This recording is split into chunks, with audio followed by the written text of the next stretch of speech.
It's just another day in girl world. It's just another day in Abby world. Nothing going on here. Nothing going on here at all. Totally normal. Hi, I'm Abby. I have a lot of records, and this is the only other flannel I own.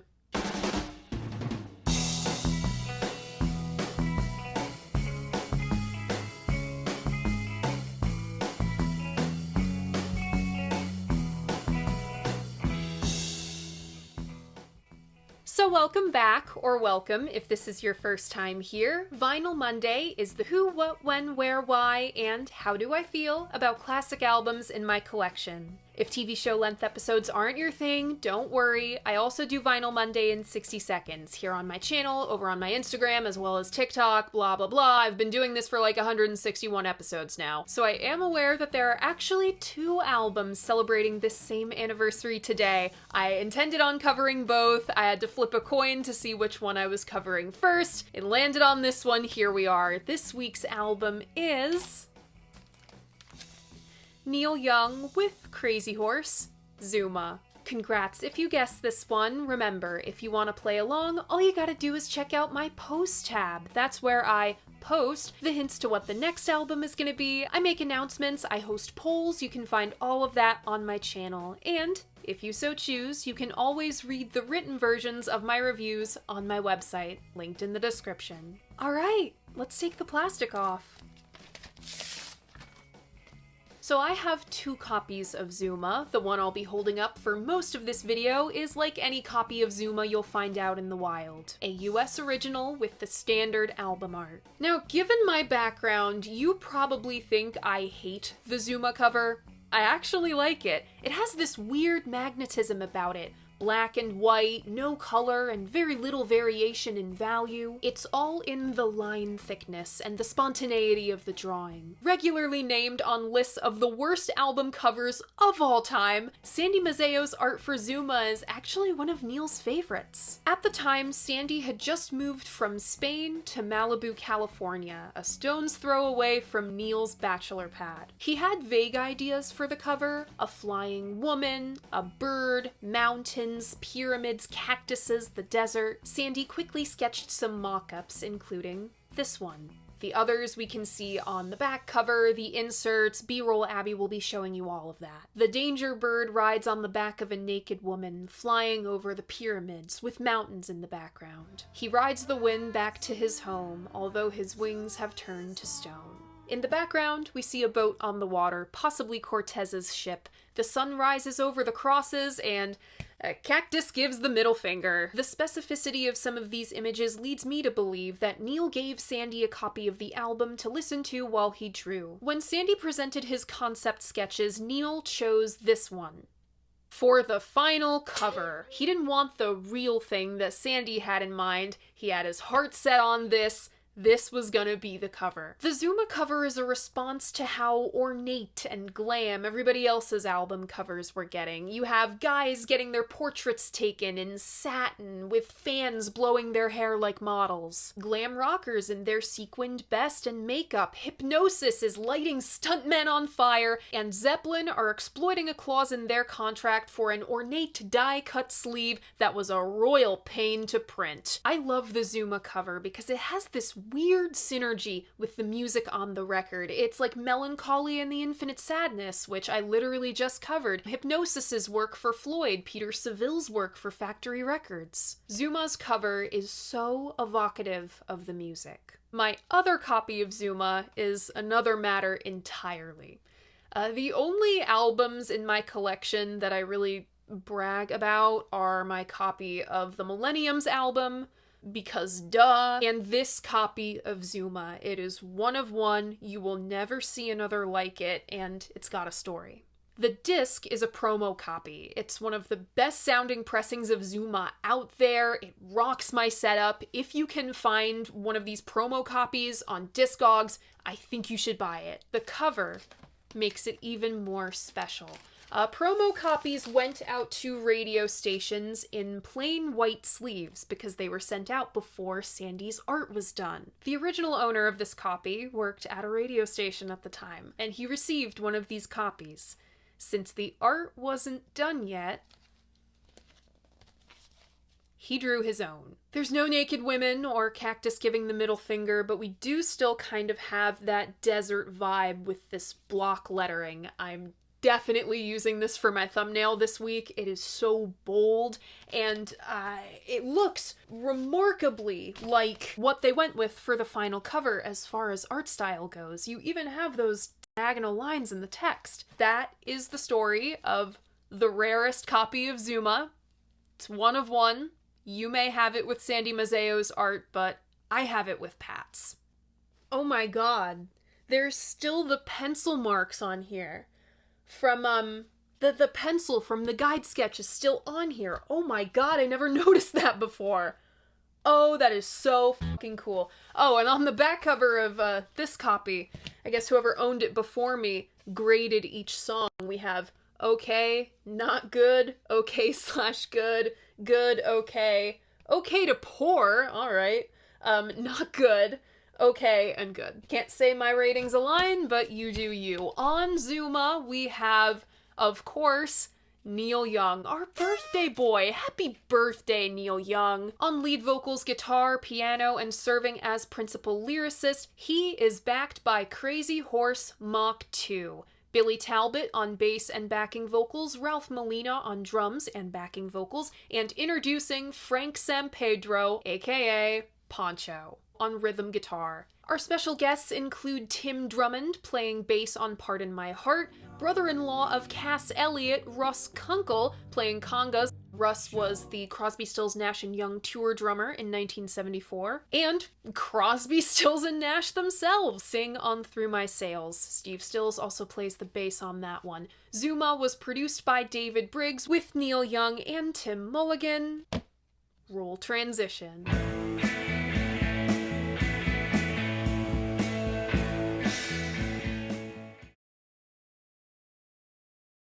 So we just heard about the birth of Crazy Horse last week on our Everybody Knows This Is Nowhere episode. Where are we at now? In the words of biographer Jimmy McDonough, just 29 years old, Young had already realized that dreams can cost you everything, and even the great ones can morph into nightmares. The past 3 years of Neil Young's life, 1972, 3, and 4, can best be described as a nightmare version of Almost Famous. I recognize that I covered a lot of this same timeline over in my Tonight's the Night episode. If you want an overview of the Ditch trilogy, I recommend you head over there, but we're back here today because Neil overlaps the timelines of his projects like he overlaps his relationships.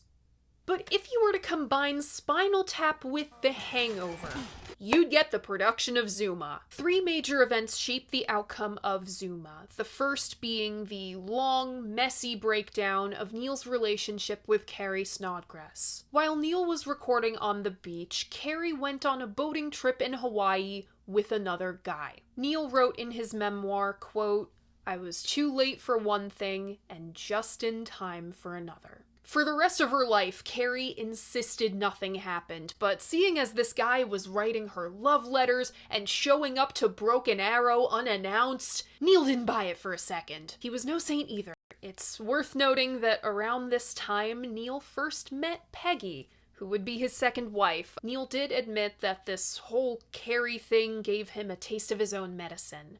I discovered what happens when you do something to yourself. When you do it to someone else, you do it to yourself. You look back and go, well, fuck. That person didn't do anything I didn't do to them. And I'm a heel for making her feel like that, right? Neil is writing up a storm about this. The whole of... Oh god, all these are still in the plastic. Whoops. You'd think I'd have gotten my shit together from yesterday. I had my frame rate wrong on the entire first hour of my footage, so I f***ed the whole thing. I had to scrap it. I had to just move ahead and record the second half of this video first, and you'd think I'd have gotten my shit together, but apparently not. Oh my god, I don't even know where I was. On the beach. Where's the beach? Right there. Where else would it be? On the Beach and Homegrown happened during this period. The latter was so raw that Neil didn't feel comfortable releasing it for another 45 years. Separations are weird and messy when children are involved. I can attest to that. Neil and Carrie's son was only about 2 years old at the time. In especially unfortunate cases, breakups can be prolonged by family emergency. Literally 1 day after Carrie moved out of Broken Arrow, her mother took her own life.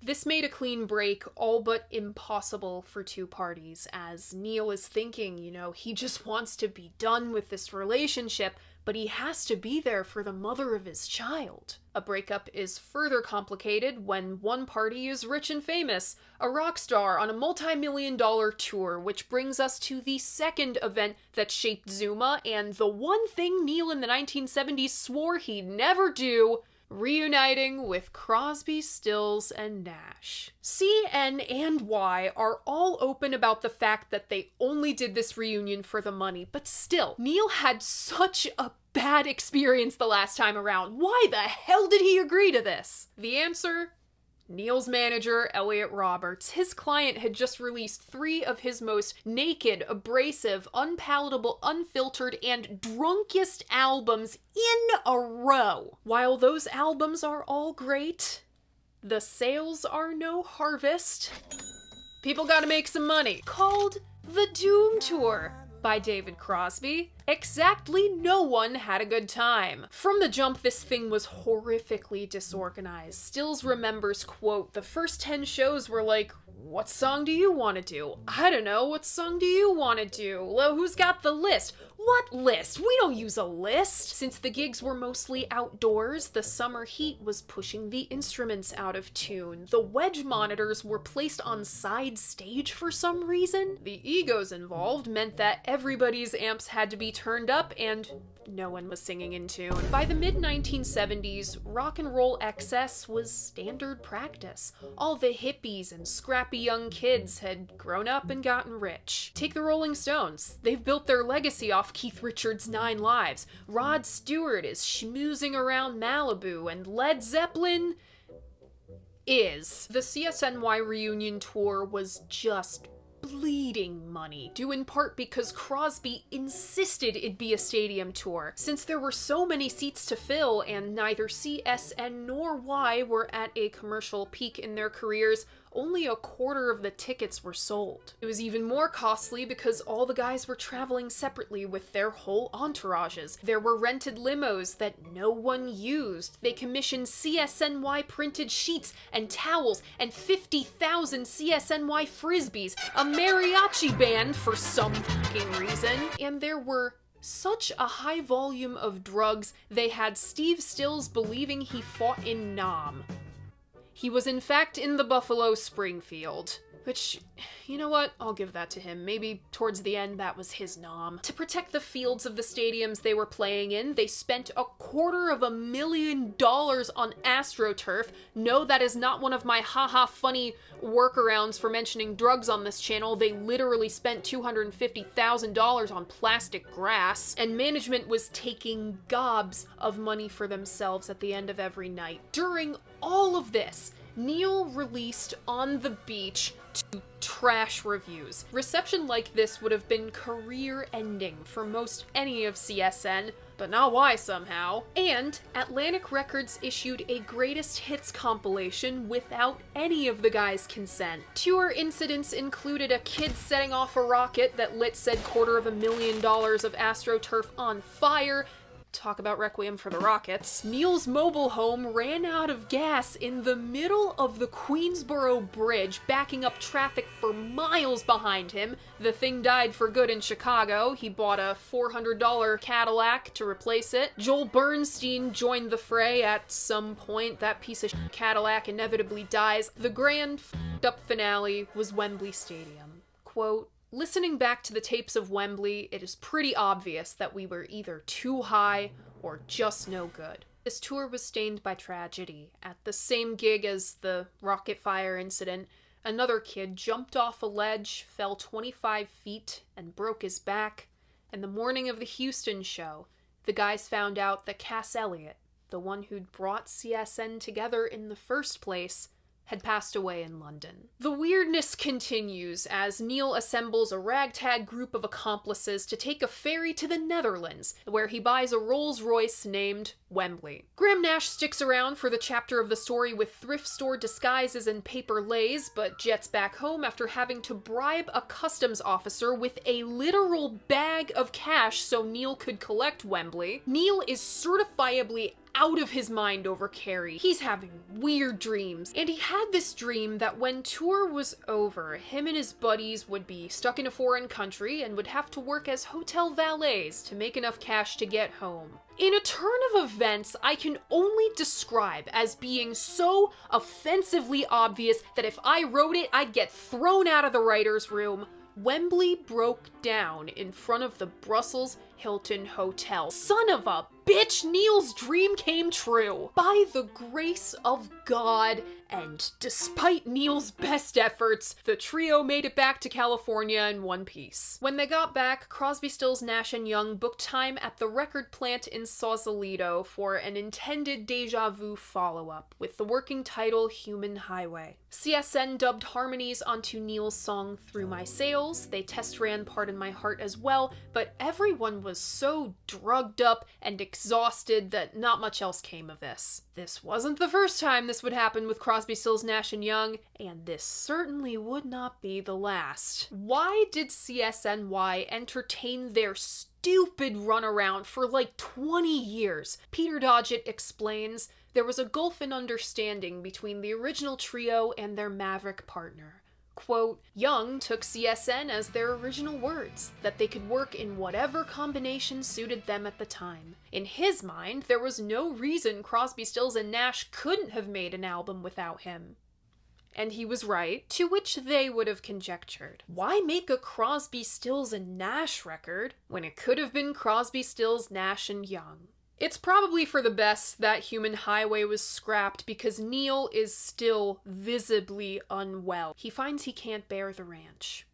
There's too many memories there. So he buys this place on Sea Level Drive, a few miles north of Zuma Beach, and calls up his old friends Billy Talbot and Ralph Molina. What was left of Crazy Horse had a messy few years themselves. Both Nils Lofgren and Jack Nitzsche left after the Tonight's the Night tour. Here, the third major player of Zuma makes his first appearance in this debauched film, Poncho. Poncho is that guy who shows up in your driveway in a hot rod with two chicks in the backseat and your wife says, "Oh no!" because she knows that 3 days later you're gonna wake up in Mexico sunburnt with no recollection of how you got there. Aside from some minor details, that's what happened to Neil. He wound up in Mexico with Poncho guzzling tequila like it was water. Poncho has a place on the PCH. It immediately becomes Crazy Horse's de facto crash pad. Like,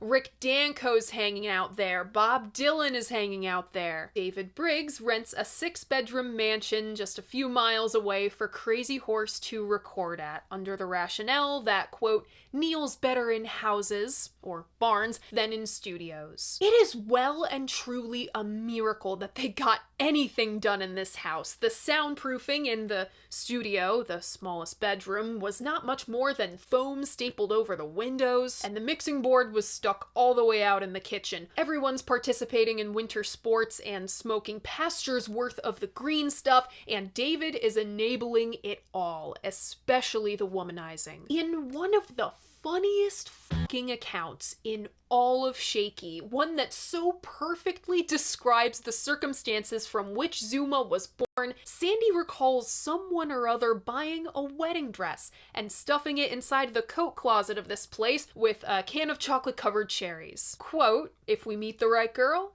we'll open up that door. Otherwise, that's where all that shit belongs. The move to this glorified frat house completely changed Neil's outlook and lifestyle. He's opening himself up to interviews. This is the first time he really talks about the Ditch trilogy taking him out of the hit parade. He talks about that a little bit to Cream magazine in a Rolling Stone cover story written by Cameron Crowe. To promote Tonight's the Night, Neil reveals his next LP is, quote, weird. I've got all these songs about Peru, the Aztecs, and the Incas, time travel stuff. We've got one song called Marlon Brando, John Ehrlichman, Pocahontas and Me. I'm playing a lot of electric guitar, and that's what I like best. 2 guitars, bass, and drums, and it's really flying off the ground too. Fucking unbelievable. I've got a bet with Elliot that it'll be out before the end of September. After that, we'll probably go on a fall tour of 3,000 seaters. Me and Crazy Horse again.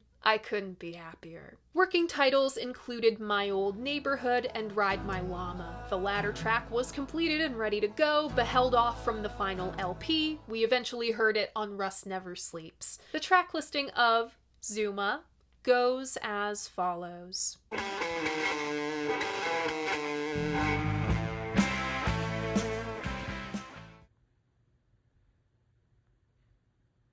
Opening up side 1, we have Don't Cry No Tears, followed by Danger Bird, then Pardon My Heart, next Lookin' for a Love, and side 1 closes with Barstool Blues. Opening up side 2, we have Stupid Girl, followed by Drive Back, then Cortez the Killer, and the album closes with Through My Sails. Zuma was released November 10th, 1975, 50 years ago today. Neil definitely lost that bet with Elliot Roberts. Despite a Zuma billboard on the Sunset Strip, not much of a tour happened, let alone a 3,000-seater. Neil went on a tour of bars around Broken Arrow with a group called the Ducks. Management made a deal with bar owners that Neil freaking Young could play their bar so long as it wasn't advertised and their previously scheduled headliner could still play. Unsurprisingly, considering the challenging nature of the past 3 LPs, the last of which had come out just 5 months before this, and the fact that there was no big tour, Zuma was a commercial bunt as far as Neil Young standards go. Wikipedia says it peaked at number 25 here in the States, but its citation is straight up wrong, instead leading to Steven Stills' chart history. The Billboard chart data I found shows Zuma failed to place on the main album's charts at all. This, I believe, Time Fades Away, On the Beach, and Tonight's the Night were considered career suicide at the time. Zuma would have faced an uphill battle as far as commercial performance went. It took until 1997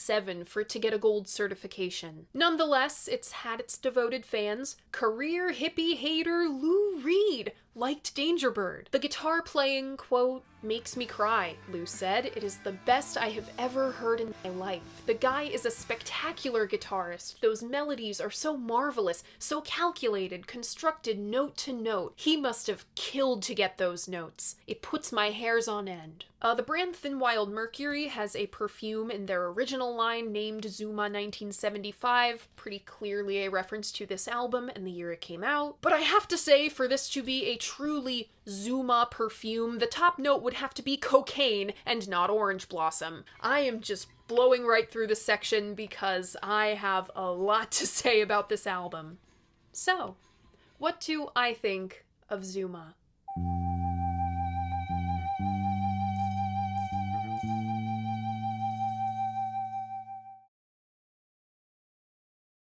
Peter Dodgett wrote the following about Crosby, Stills, Nash & Young rehearsing for the Doom tour. Quote, Crosby would famously try to persuade Young not to play Your Dark Stuff, little realizing that darkness was where Young shone most brightly. From my website's very infancy, I have gone to bat for Zuma, the natural epilogue of the Ditch trilogy, or quadrilogy if you count Homegrown. Tonight's the Night and Zuma are both equally unhinged in their own special ways. Tonight's the Night is drunk and dark. You don't know whether you should keep it on its feet or let it go down. It's thick, coagulated, brown blood. Then you have Zuma. It lacks the commercial appeal of Everybody Knows This Is Nowhere, After the Gold Rush, and Harvest, but it also lacks the cult following of Time Fades Away, On the Beach, and Tonight's the Night. What does the horse sound like years outside the context of Laurel Canyon, long after Manson popped their bubble, Mama Cass Elliott's passing dissolved the friend group, and all the hippies got rich and bought mansions? Bone dry, for one. Zuma has very little reverb,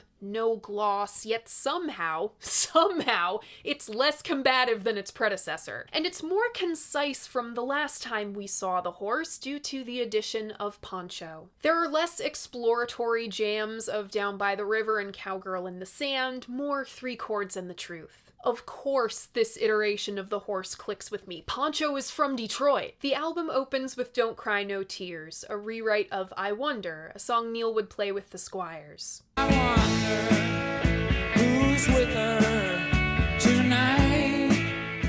I wonder who's holding her tight. But there's nothing I can say to make him go away. It's got that early 60s feel, simple chords and a predictable turnaround with a Roy Orbison, my girl's caught between two guys and I don't know who she'll choose plot. The original lyrics from I Wonder who's with her tonight, and I wonder who's holding her tight, take on a new context. The narrator's heart is still with this girl, but he's pretty matter-of-fact about his circumstances. There's nothing I can say to make him go away. When all the water's gone, the feeling lingers on. No amount of her crying will change how he feels, and nothing he does is going to change how she feels. There's a slight country flavor that Crazy Horse did so well, but this song is plugged in. No ambiguity of everybody knows Crazy Horse. Old Black is plugged in and cranked up, and Poncho's guitar matches that energy. I also hear a noticeable improvement for the rhythm section. Billy Talbot is no longer flubbing the same change 17 times in a row. Zuma Crazy Horse has a brightness that even a well ain't that some shit song like Don't Cry No Tears feel sunny and optimistic. If Zuma were the arc of a breakup, I see this opening tune as the end of the narrative. The scorned partner has found closure. A thin, piercing note of guitar feedback over sparse, ascending bass confronts the listener with our first tonal shift of Zuma. The music feels like a funeral procession in the Mojave Desert marching towards a thunderstorm. The ground is barren, pale, and cracked. The air is thick and hot, the sky turning blue-black. I'm impressed with Ralph's drumming. It's full of dimension. Poncho's thick stasis holds the drama of the core riff. Neil's voice is bloody and bruised from the alcohol and cocaine. He's struggling to hit the notes. He's cracking like a motherfucker. His most ugly, beautiful delivery is, but the training that he learned will get him nowhere fast. The peak of the strain on the word training is beautiful, and he just sort of tumbles out of that verse. Most haunting is Neil's conscience, manifesting itself through those stark backing vocals. They're the electricity in the air, which Neil's guitar is lighting a match to. He mumbles and rants under the Greek chorus. It makes Danger Bird one of the most doomed songs in Neil's whole catalog. Born from a song called LA Girls and Ocean Boys, the original lyric is about him, Carrie, and the friend she ran off with, but it was so specific that Neil had to rewrite it. 'Cause I lied to keep it kind when I left you far behind. I lied on the boards of your ocean with his friend. I love drawing parallels from past Neil songs. If you'll remember from last week's episode, Round and Round is about the fear of leaving a relationship that's long since run its course. Presumably about how things with Neil's first wife Susan went sour pretty quickly. Once again, Neil has fallen into this trap. Complacency as a toxic, corrosive force.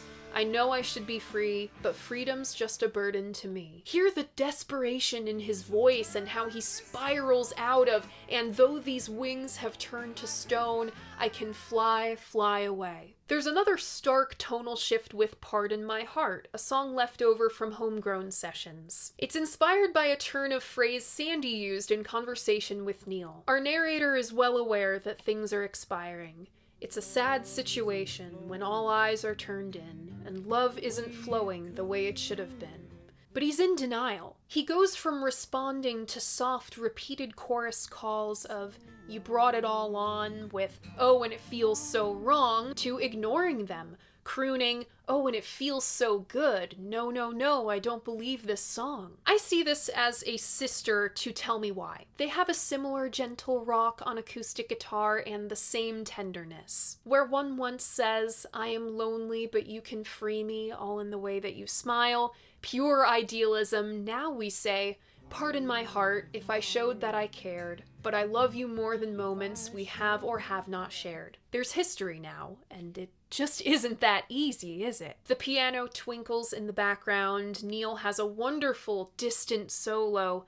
It's romantic. The bright, sunny instrumentation of Looking for a Love is disconnected from the bitter, dark, conflicted, and subdued we've heard from Zuma so far. It's likely because the song was written and recorded at Broken Arrow, long after Zuma Beach sessions were done. Remember that lyric from Old Man, "Live alone in a paradise that makes me think of two"? He is still thinking of two.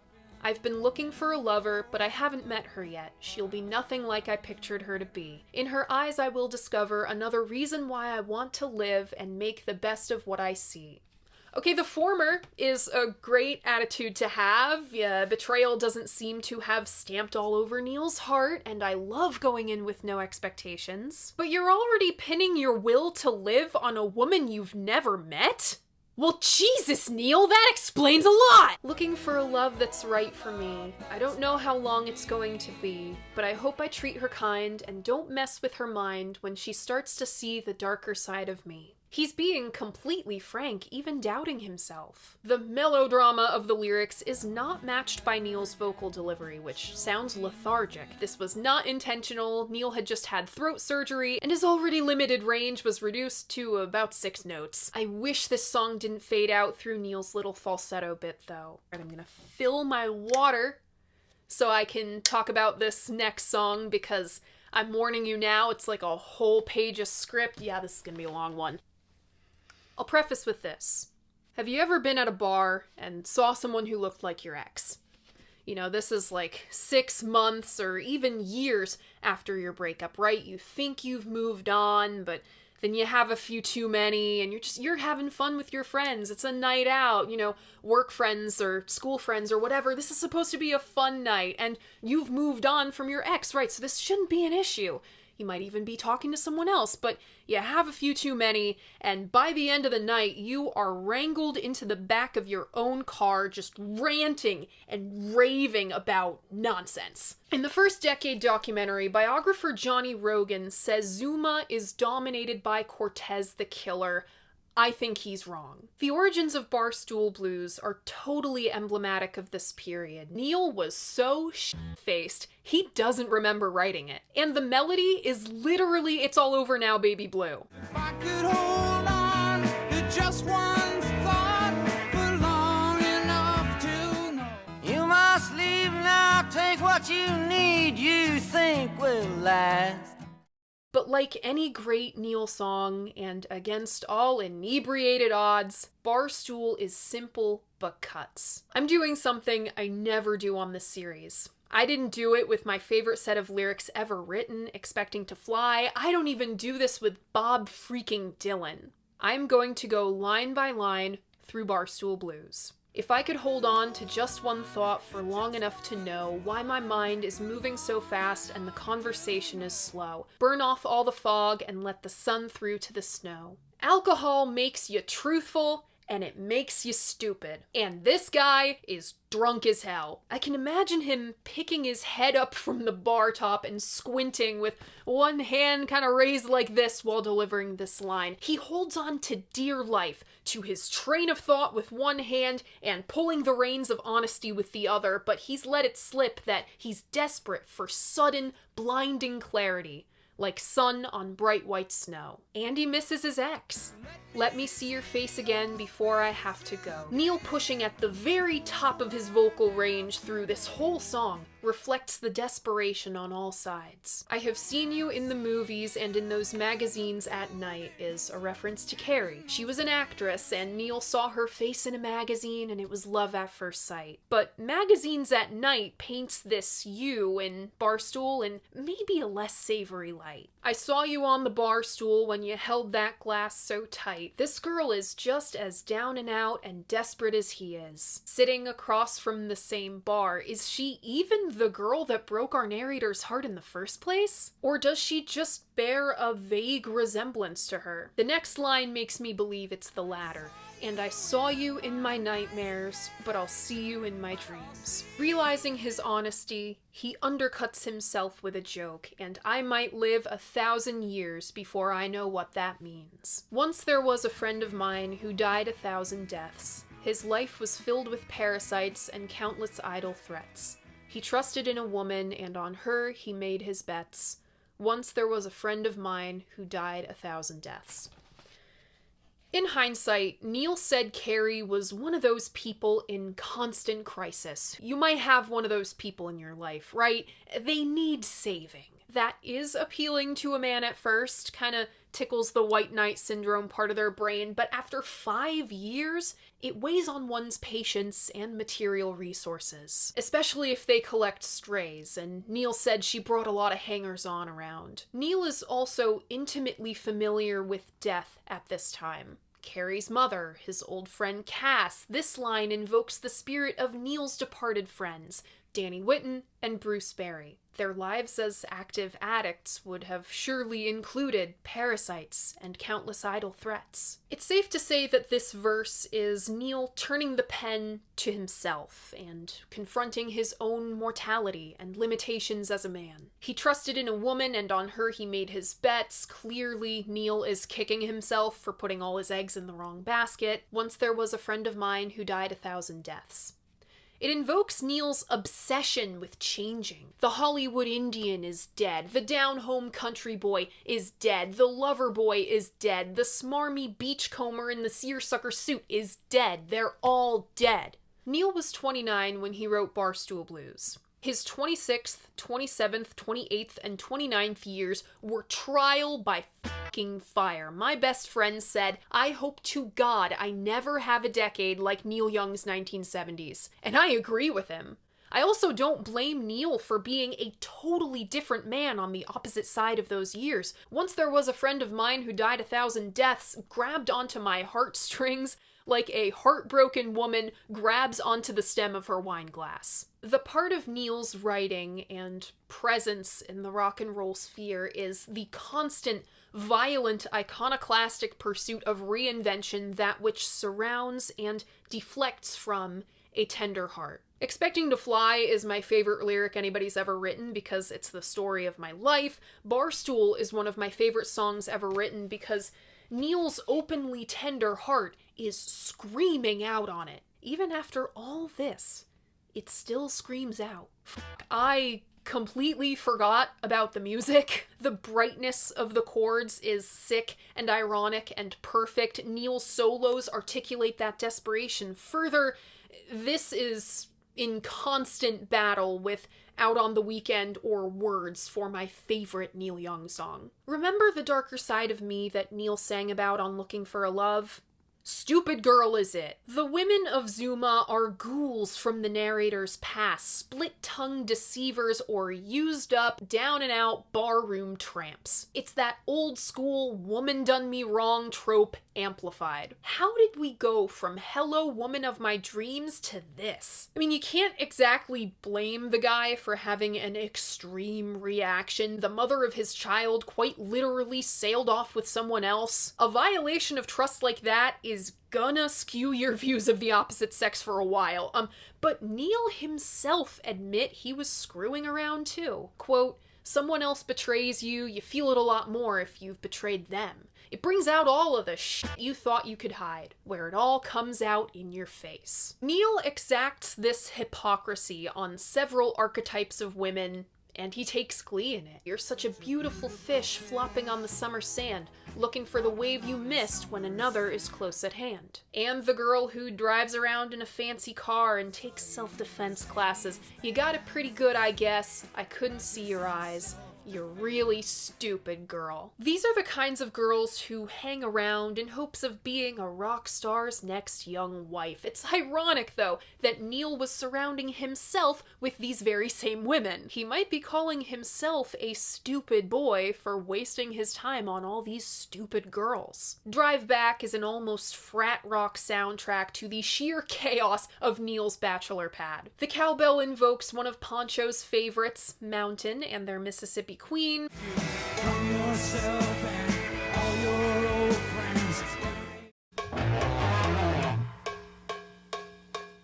But otherwise, this is pretty inconsequential. About Cortez the Killer, Neil said to Mojo magazine, "What Cortez represented to me is the explorer with two sides. One benevolent, the other utterly ruthless. I mean, look at Columbus. Everyone now knows he was less than great, and he wasn't even there first. It always makes me question all these other so-called icons." I have to give credit where credit was due. Cortez was the song that first got me hooked on Zuma. It's probably the greatest hit of the bunch. Cortez is one of the great epics in the first decade of Neil's catalog, along with Broken Arrow, Down by the River, and Cowgirl in the Sand, Words, Ambulance Blues. Cortez fills an interesting role in Neil's canon of epics. Where Broken Arrow was a commentary on American culture in the 1960s, Words is Neil's stab at All Along the Watchtower, Down by the River was a literal fever dream, and Cowgirl and Ambulance were very personal. Cortez is about a historical event, the Spaniards conquering the Aztec Empire. After that, he came dancing across the water with his galleons and guns line.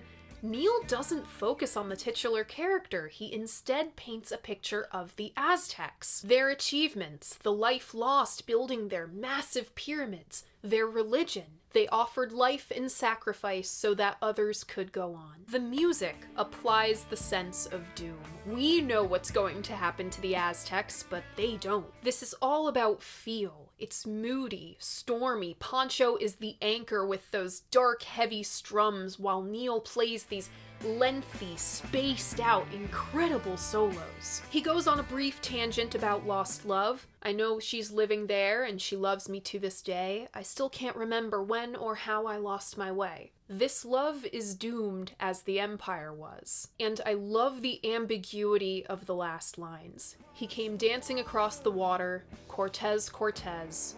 What a killer. You'd think Zuma would close with this epic Cortez. Instead, it goes with Subdued Through My Sails. Salvaged from Human Highway sessions, Through My Sails is one of the first, if not the first, Crosby, Stills, Nash & Young reunion on record. Joel Bernstein said, quote, "When you hear how beautiful that track is, you just feel so frustrated that they couldn't do that more often." A track like Through My Sails refocuses on how much playing with CSN changed Neil as a musician. After the Gold Rush, Harvest, and his contributions to Deja Vu have these beautiful, complex chords and stacked harmonies, he abandoned that in the ditch and doesn't ever really revisit it again. It's diminished, but Through My Sails' glossy production and breezy feel take us back to that again, if only for a moment. About Zuma, Neil said to Cream, "It's about the Incas and Aztecs. It takes on another personality. It's like being in another civilization. It's a lost sort of a form, sort of a soul form, that switches from history scene to history scene, trying to find itself, man, in this maze." This album coincided with a turning point.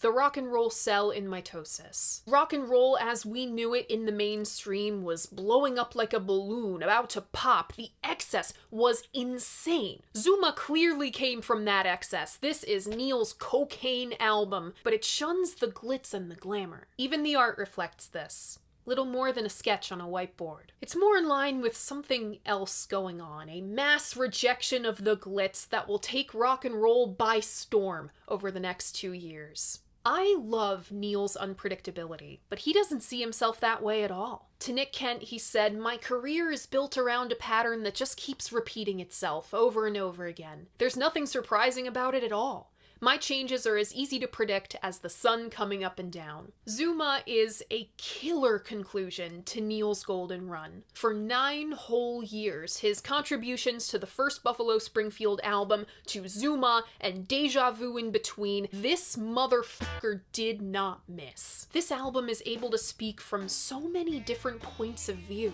Of living, love, and heartbreak. The blistering, manic-depressive guitar attack is everything you'd hope for from this guy, and the horse is back in their saddle 50 years later.